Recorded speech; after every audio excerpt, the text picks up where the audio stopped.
পাঁচ ওয়াক্ত নামাজের জন্য মুয়াজ্জিন আপনাকে ডাকে, কিন্তু ভোর রাতে দোয়া কবুলের জন্য স্বয়ং আল্লাহ আপনাকে ডাকেন। ভোর রাতের দোয়ার প্রভাব এত বেশি, তাহাজ্জুদের সময়ের দোয়া এত গুরুত্বপূর্ণ যে এই এক দোয়া আমার জীবনকে আমূল পরিবর্তন করে দিয়েছে। সাহারি খেতে যখন উঠবেন, সাহারি খাওয়ার পর 10টা মিনিট সময় হাতে রাখেন, বা সাহারি খাওয়ার আগে 10টা মিনিট আগে উঠে উজু করে 2 রাকাত 4 রাকাত নামাজ পড়ে, বা নামাজ পড়ার সময় না থাকলে অন্তত কেবলামুখী হয়ে 2টা হাত তুলে আল্লাহর কাছে একটু চান। নবীজি সাল্লাল্লাহু আলাইহি সাল্লাম বলেছেন, রাতের শেষ প্রহর যখন হয়, দুনিয়ার আসমানে নেমে এসে আল্লাহ বান্দাদেরকে ডেকে ডেকে তাদের প্রত্যেকটা চাওয়া পূরণ করে দেন। ভোর রাতে দোয়া করা, কারণ সারা বছর ভোর রাতে তাহাজ্জুদের নামাজ পড়া বা দোয়া করার সুযোগ আমাদের হয় না, কিন্তু রমজানের সাহরি খেতে তো এমনি উঠেন, অতএব এই টাইমে দোয়া কবুল হয়।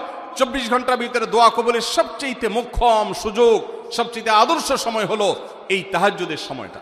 ভাইরা আমার, ঢাকার একটি বড় কোম্পানি, বাংলাদেশের সবচেয়ে বড় শিল্প প্রতিষ্ঠান বললে ভুল হয়তো হবে না, অন্তত এটুকু বলা যায় যে প্রথম 3-4টি বড় প্রতিষ্ঠানের একটি। এরকম একটা প্রতিষ্ঠানের একজন কর্মকর্তা বছর 2-3 আগে আমার সাথে হঠাৎ দেখা।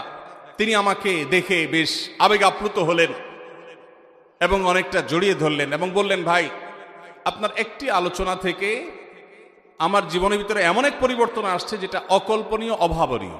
তো আমি একটু কৌতূহল হয়ে জানতে চাইলাম কোনটা সেটা। তখন তিনি বললেন, ভাই, আমার জীবনে এমন একটা রোগ হয়েছে, যেই রোগ ট্রিটমেন্ট করার জন্য দেশে বিদেশে বিভিন্ন জায়গায় গিয়েছি, কোনো চিকিৎসা এর আমি পাই নাই।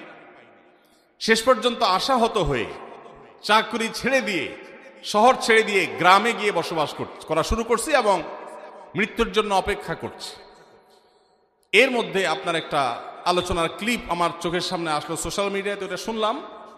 সে আলোচনাটা ছিল, আল্লাহর কাছ থেকে অসাধ্য সাধন করার সময় হলো ভোর রাত তাহাজ্জুদের সময়। আমি এই আলোচনা পুরোটা শোনার পর ওই রাতেই আমি ঘুম থেকে উঠে ভোর রাতে তাহাজ্জুদ পড়ে আল্লাহর কাছে বুক ভাসিয়ে মন ভরে কাঁদলাম, দোয়া করলাম। ওই ভাই বললেন যে আমি এত দোয়া করলাম, দোয়া করতে করতে দীর্ঘ সময় আমি পরিতৃপ্ত হলাম, আমার দোয়া শেষ হয়ে গেল। এরপর দোয়া করে শেষ করার পর ফজর নামাজের সময় হয়ে গেছে, আমার ফিল হলো, অনুভব হলো যে আমার শরীরে আর কোনো রোগবালাই এখন মনে হয় নাই। এবং তিনি গত 2 দিন আগেও তার সাথে আমি দেখা করলাম ঢাকায়, গতকালকে দেখা করলাম, 2 দিন আগে না, মাত্র 1 দিন আগে দেখা করলাম। তিনি এখন সুস্থ সবল হয়ে আবার তার চাকুরিতে ফিরে গিয়ে স্বপদে স্বমহিমায় আছেন। তিনি এক সহকর্মীকে ডেকে আমার সামনে বলছেন, এই তোমরা বলো তো, আমি আগে শারীরিকভাবে বেশি ফিট ছিলাম নাকি এখন বেশি ফিট? তখন তার সহকর্মী আমার সামনে বলছে, স্যার, আপনি আগে অনেক বেশি রাগারাগি করতেন, আপনি হট মেজাজি ছিলেন, অনেক বেশি অসুস্থ হয়ে যেতেন কিছু হলেই, কিন্তু এখন আপনি সে আগের সময়ের তুলনায় অনেক বেশি সুস্থ এবং ফিট। তিনি বললেন, ভাই, ভোর রাতের দোয়ার প্রভাব এত বেশি, তাহাজ্জুদের সময়ের দোয়া এত গুরুত্বপূর্ণ যে এই এক দোয়া আমার জীবনকে আমূল পরিবর্তন করে দিয়েছে।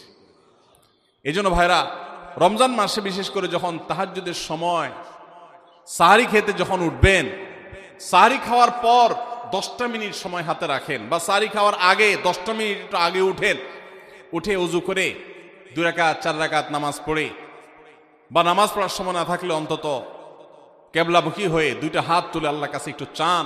নবীজি সাল্লাল্লাহু আলাইহি সাল্লাম বলেছেন, রাতের শেষ প্রহর যখন হয়, দুনিয়ার আসমানে নেমে এসে আল্লাহ বান্দাদেরকে ডেকে ডেকে তাদের প্রত্যেকটা চাওয়া পূরণ করে দেন। এই জন্য ভাইরা, রমজান মাসে সাহারির সময় দোয়া কবুল হয়। রমজান উপলক্ষে বিশেষ করে এই আমলটা, সাহারির সময় আমলটা, আমরা দোয়া করার আমলটা করতে পারি। তাহাজ্জুদের নামাজ এবং ভোর রাতের দোয়া, এটা অন্য সময় করা যায়, কিন্তু রমজানের সুযোগটা বেশি আসে, সেজন্য এটাকে রমজানের স্পেশাল আমল হিসেবে আমরা উল্লেখ করলাম। আল্লাহ আমাদেরকে সবাইকে তৌফিক দান করুন। সাহারি খেতে উঠলে একটু দোয়া করবো তো ইনশাআল্লাহ, 2-4 মিনিটের জন্য হলে দোয়া করব, একাকে নির্জনে আল্লাহর কাছে কেবলামুখী হয়ে। এর চেয়ে বড় দুর্ভাগ্যের বিষয় কি আছে যে আল্লাহ চাওয়ার জন্য ডাকছেন আর আমি অবহেলা করে বসে আছি। ভাইরা আমার, 5 ওয়াক্ত নামাজের জন্য মুয়াজ্জিন আপনাকে ডাকে, কিন্তু ভোর রাতে দোয়া কবুলের জন্য স্বয়ং আল্লাহ আপনাকে ডাকে। অতএব সাহরি খেতে উঠলে ভোর রাতে সাহরির সময় একটু দোয়া করবো তো ইনশাআল্লাহ। ওমরা করা, যাদেরকে আল্লাহ তৌফিক দিয়েছেন তারা রমজানে ওমরা করবেন, কারণ নবী করিম সাল্লাল্লাহু আলাইহি ওয়াসাল্লাম বলেছেন ওমরাতুন ফি রমাদান তা'দিলু হাজ্জা, রমজানে কেউ ওমরা করলে একটা হজের সওয়াব পায়। কোন কোন হাদিসে আসছে তা'দিলু হাজ্জাতাম মাই, নবীজির সাথে হজের সওয়াব পাওয়া যায় রমজানে ওমরা করলে। আল্লাহ আমাদেরকে যখন তৌফিক দিবে আমরা তখন সেটা করব ইনশাআল্লাহ। ঠিক আছে না? নিয়ত করেন, দোয়া করেন, আল্লাহ একসময় তৌফিক